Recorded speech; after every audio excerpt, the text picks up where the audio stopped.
já fui respondendo. Essa terra pra mim é sagrada, pois aqui derramei meu suor.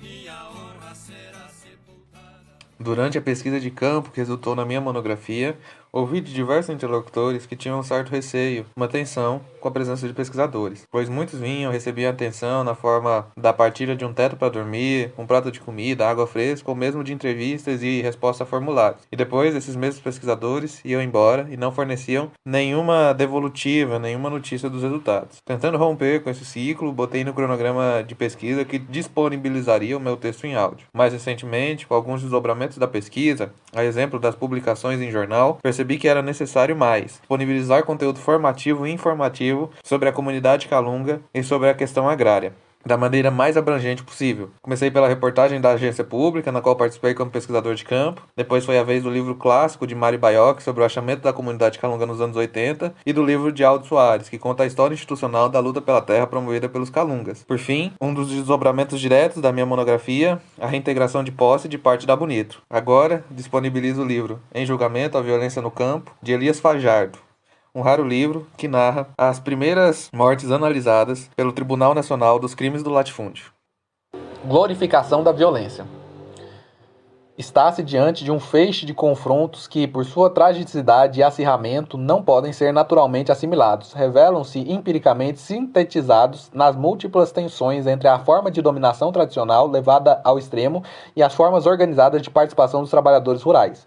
Os conflitos funcionam como mecanismos através do qual o ajustamento para novas condições de entendimento pressupõe de antemão o atendimento das reivindicações e das demandas daqueles trabalhadores. Não obstante, o agravamento dos homicídios dolosos, os conflitos representam novas formas assumidas pela participação política dos trabalhadores rurais no decorrer do processo de ruptura com o regime autoritário e de transição à democracia. Constituem uma das formas mais contundentes de chamar a atenção para suas reivindicações e de um modo de garantir o acesso não discriminatório à cidadania. Os conflitos da terra, nessa ordem, consistem na maior expressão que assumem aquelas tensões antes mencionadas.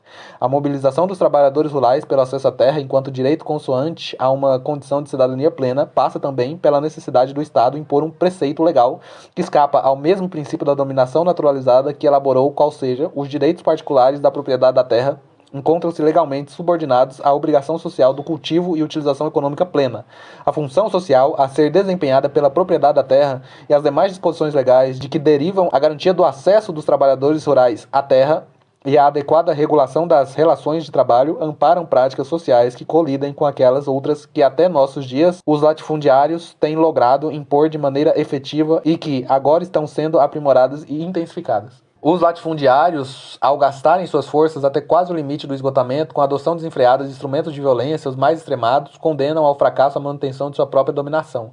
Tornam-se cada vez mais vulneráveis às sanções legais, a despeito da impunidade do presente, às penalizações da justiça ao transgredirem as leis de maneira flagrante e declarada, implementando choques brutais e violências diversas. As formas de organização que se engendram a molde da União Democrática Ruralista surgem para reavivar princípios de uma forma de dominação apoiada no monopólio da terra e no controle do voto, que já não encontra mais seus fundamentos naturalizados na vida social e econômica. As organizações são, pois, compelidas a surgir militarmente para tentar evitar este colapso de uma ordem que começa a deixar de ser natural. Surgem para aglutinar aquilo que já não pode mais sustentar por si só, individualmente, pelo acatamento natural. Constituem, em verdade, organizações que já nascem passadistas, num pano de fundo de anacronismos, no caso de uma forma de dominação reinante no meio rural.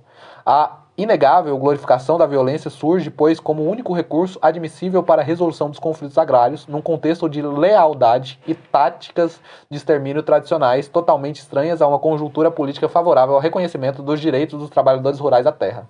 E é neste quadro que o aprimoramento técnico dos instrumentos de violência no meio rural tem alcançado um potencial de destruição tal que não objetivo político possa justificar seu emprego nos conflitos ora registrados. Os latifundiários aumentam seu potencial destrutivo com sucessivos aniquilamentos, com demolição de povoados inteiros, com a disseminação de pânico e do medo, notadamente nos vales dos rios Mairim, Pindaré, Tocantins e Araguaia.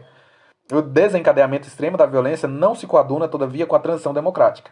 Ainda que a concentração da propriedade fundiária pareça não ter perdido sua prerrogativa de poder político local e se insinue marcante, imbrincada com interesse e recursos provenientes do capital industrial, presencia-se dificuldades imensas para que aquelas formas de dominação se mantenham ou se renovem. Nos meandros desta ruptura é que a mobilização dos trabalhadores rurais se apresenta mais organizada e mais compacta, embora registre-se acentuado o número de trabalhadores vitimados nas zonas críticas de conflito e tensão. Os trabalhadores rurais lutam para assegurar sua independência enquanto produtores. Querem manter domínios que de fato lhes pertencem e não tomar o que pertence a outrem. Exigem o reconhecimento de seus direitos, mesmo em circunstâncias em que objetivam retomar as áreas de onde já foram arbitrariamente expulsos e despejados. Assim, o local de choque e confronto tem sido necessariamente o seu próprio terreno, que, de bem conhecer pela lida diária, faz com que, no mais das vezes, venham a ser atacados fora dele. Cidadania plena dos trabalhadores rurais. Os conflitos agrários não evoluem e não se acirram, pois, segundo o processo lento e gradual, nem segundo disrupturas sucessivas próprias de uma etapa necessária adequação de uma estrutura agrária arcaica às formas modernas de produção. Mostram-se sujeitos a determinações políticas ditadas pelo grau de mobilização dos trabalhadores rurais e pela capacidade de intervenção governamental de solucioná-los. Recorrendo-se a estes pressupostos para uma interpretação do agravamento atual dos conflitos e sua relação com a ação governamental, pode-se asseverar que, no caso da proposta ao Plano Nacional de Reforma Agrária, cujo lançamento ocorreu no 4º Congresso Nacional dos Trabalhadores Rurais, além de se nutrir os trabalhadores rurais de uma crença na possibilidade de resolução dos problemas agrários e de justiça social no campo, transmitia-se ainda uma ideia favorável ao reconhecimento de todos os direitos individuais e públicos, de que vem revestida a reivindicação da reforma agrária. Em virtude disto, as ocorrências e fatos seriamente ofensivos ao direito dos trabalhadores rurais à cidadania plena ganharam mais do que nunca a evidência de ilegais.